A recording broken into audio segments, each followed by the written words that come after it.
Fait environ 2 ans, pour ne pas dire plus, 3 ans, quand je recevais un peu de pression du gouvernement,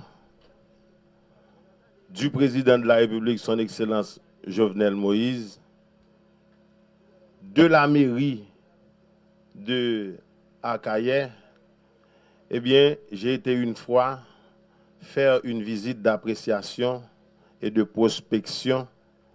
C'est à ce moment-là, ce monsieur-là, cadre de la DINEPA, m'a dit, DG, nous avons 2 réservoirs flambant neufs, construits avec l'aide de la coopération espagnole, qui, jusqu'à présent, sont inopérationnels.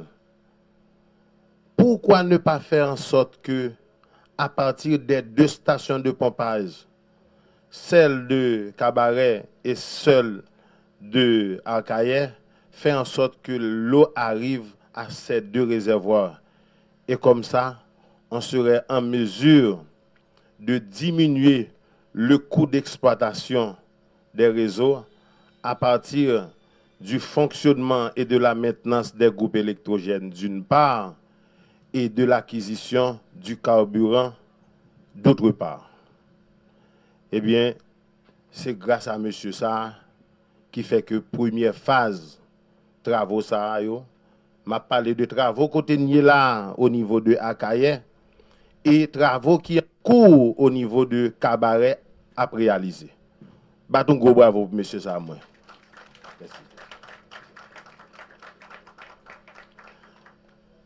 Tout cela, c'est pour vous dire que, comme me le dit toujours notre ami Manuel Alva, quand l'équipe est là, quand l'équipe est dynamique, quand la relation est horizontale, quand il y a un partage de communication transparente, sincère entre les uns et les autres, nous pouvons réaliser des merveilles. Et cette garantie-là c'est cette garantie-là que je donne au président de la République pour nous faire en sorte que de l'eau arrive dans le robinet Kaïmonio. Tout à l'heure, directeur Osti saute bail une idée de situation à Kayer. Nous avons une station de pompage qui fonctionnait à raison de 20 par jour pour nous faire en sorte que de l'eau arrive dans le réservoir de 60 mètres cubes là. Pratiquement c'est pompage direct. Vous pouvez imaginer l'orgon groupe électrogène de 60 kW qui besoin entre 6 jusqu'à 10 gallons de carburant par jour. En fait, pas par jour, non, par heure. Vous pouvez imaginer ça coût d'exploitation ça a représenté. Cette coopération se développe dans 3 domaines principaux qui sont les suivants. C'est le domaine de l'eau et l'assainissement, en coopération étroite avec la DINEPA.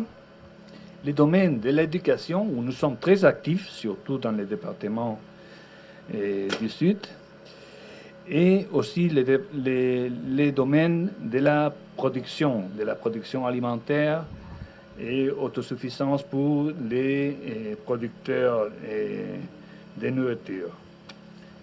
Là où nous sommes, pour nous, c'est une grande joie de voir l'arrivée au point de l'inauguration de ce projet aujourd'hui, du programme bilatéral d'INEPA et SID, qui est un fruit des fonds de coopération espagnole de l'eau en Haïti.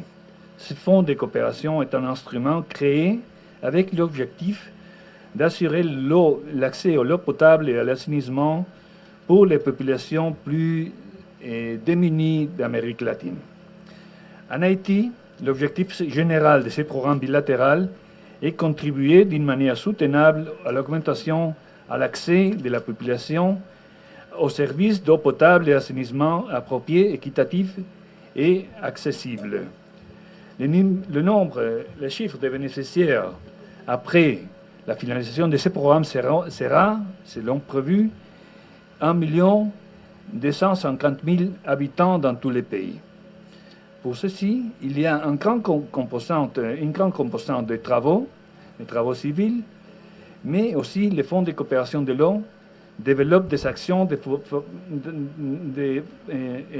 renforcement institutionnel de la Direction nationale de l'eau potable, de la DINEPA, et ses agences décentralisées dans des villes intermédiaires et rurales, et aussi dans la capitale.